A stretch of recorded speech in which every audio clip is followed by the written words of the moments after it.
Okay, I'll start with just not good enough.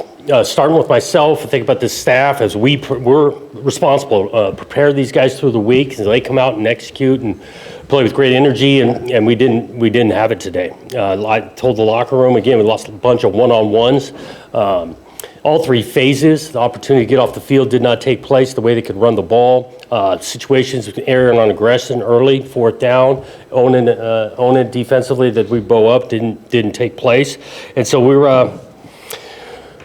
at the halfway point. Talked about it in the locker room just now, 3-3. That's the realities, gotten beat the last 3 weeks coming out, and we got to work to fix some things that we can fix, but we got to be able to play in a manner that we win way more one-on-ones than we did today. John, real quick, do you have an update on Aiden and what his status is? Yeah, he got banged pretty good. There's start of the third and wasn't available the rest of the time. And then the 4th and 1 call you mentioned earlier, I guess the thought into that, was it designed to be that sweep, toss, I'm sorry. Check play, we're gonna sneak it. They squeezed it, checked it to an outside play and lost some one-on-ones out there. Jonathan, you go into halftime to boos from a home crowd on homecoming, big crowd. In terms of the people who maybe have lost faith in this program, what do you say to them as the coach of this team and the person in charge? Yeah, on the faith end, I'll just say I like playing at a place and being a part of a program that people genuinely care, have some energy and passion behind it, and that's a two-way street. When you're at a place, there's a high amount of care factor and passion with it, So if you're asking for that, you're going to get it on both ends. John, I kind of want to go back to that fourth down play a little bit more. Can you kind of walk through, one, the decision making to go for it that deep in your end that early, and secondly, kind of the machinations of that. When you're going for it, you think you mentioned it, you talked about it as sneak and then changed it to outside. Was that an Aiden call? Was that from the booth, or what was that? That's a game plan call. So when they go to squeeze, we're going to run sneak. They're in sneak defense. Defenses are exposed when you kick it out wide. So that wasn't just Aiden. That's what he's getting coached to do. That was the game plan of it.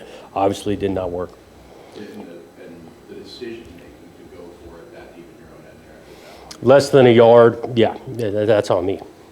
Mm-hmm. Jonathan, right in front here. It seems like with the 3 losses the last 3 games, the fans' reactions have been disappointment, then anger, now apathetic. Do you kind of feel that energy with how the crowd reflected as they left throughout the game today? I can speak exactly.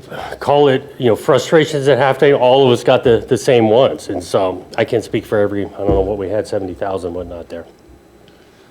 Jonathan, over here, you mentioned not having great energy. Are you worried and losing one? Are you worried about the state of this football team mentally, where they are and sort of where their mindset is? No, I don't think we matched UCLA's new life, new energy on some one-on-ones and got beat. I don't think there was any loafing out there. I still think the care factor is there with this team. No, I just think that we got to come up on a Saturday. Where I'm leading into, I'm thinking we got to look at how much we're working during the week, so they got some freshness on Saturdays as well. But I don't think there's a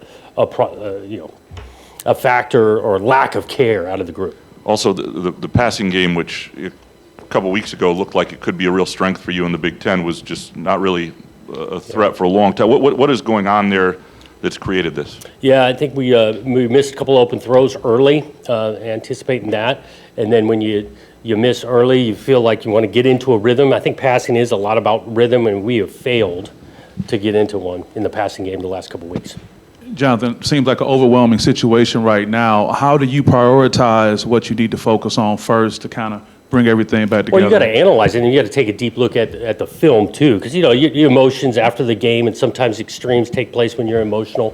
We're going to analyze it in a big way, and then we got to fix what we can fix, and then we think about, well, if this is a flaw that we can't totally fix, maybe we think about different scheme, different personnel, that kind of thing. Jonathan, we all talked going into this about their coaching staffs made some changes mid-year, so it's not as much data. I'm wondering how much do you think sort of unscouted looks or just different things that we're not able to be prepared for played a factor? I don't think the looks have dramatically changed on both sides. I do think just watching off the tape and then experiencing it today, that energy and belief out of that group out of UCLA, and I should have gone back to starting with credit to those guys. They came in here and played a really good game.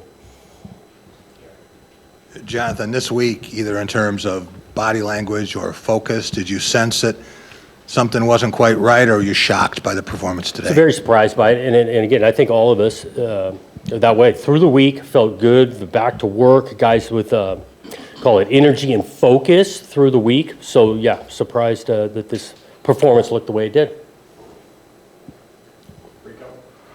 Coach, 18 games into your tenure here at Michigan State, do you feel this team has progressed to where you think this program should be? The last 3 weeks, no, we'd like to be in a better place. At the same time, you know, sometimes it's a couple steps forward, step back, and again, I'm not pressing a huge panic button here, but there is this extreme urgency to get this thing in a better place, and so we're going to be back to work doing it tomorrow.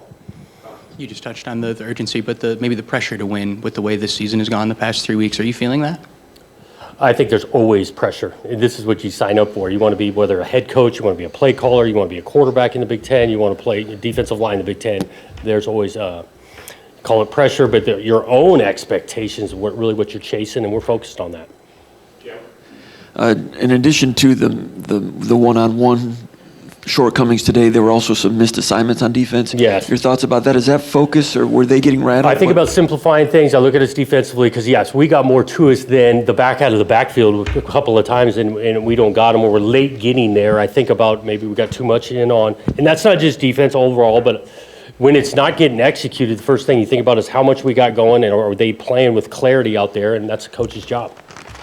The last 2 weeks, Alessio's been coming in just because Aiden's been coming out hurt, and he's been pretty decisive back there with his throws. Is that something to look at going into this week, whether or not Aiden Child's availability changes throughout the week? Yeah, we'll check on health. Alessio has been coming along. He wasn't perfect here today, but I do think he's come in and made a couple of good throws when he's given the opportunity.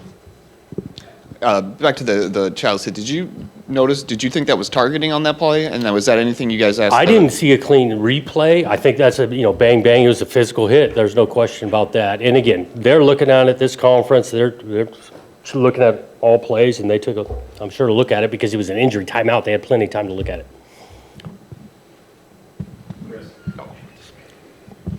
And I'm wondering about Nick as well. I mean, there were a lot of points in this game where Aiden was trying to get to him and he was double covered, and Alessio was able to get him free a little bit. When there was the touchdown play, for example, was a nicely designed one underneath there. I'm wondering, how is that something that you need to make and maximize? The Nick Marsh factor.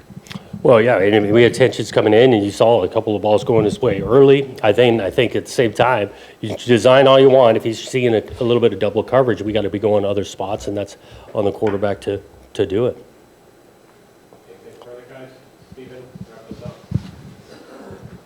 Hey, Jonathan, I'm just wondering how you adjust the team at halftime when the first half went the way it was, and you mentioned, or the boos were mentioned earlier, just to try and refocus for 30 more minutes. What was the mood and the message at that point? Well, the mood wasn't great, right? We come in with a lot of frustration. Again, we got to make some adjustments and all of that. We talk about sticking together, and it's on us to do it. And so that's where the halftime and look to make some adjustments. You open the second half, you got some momentum, you got a drive going, and then don't finish it and can't get a stop. Thanks, guys.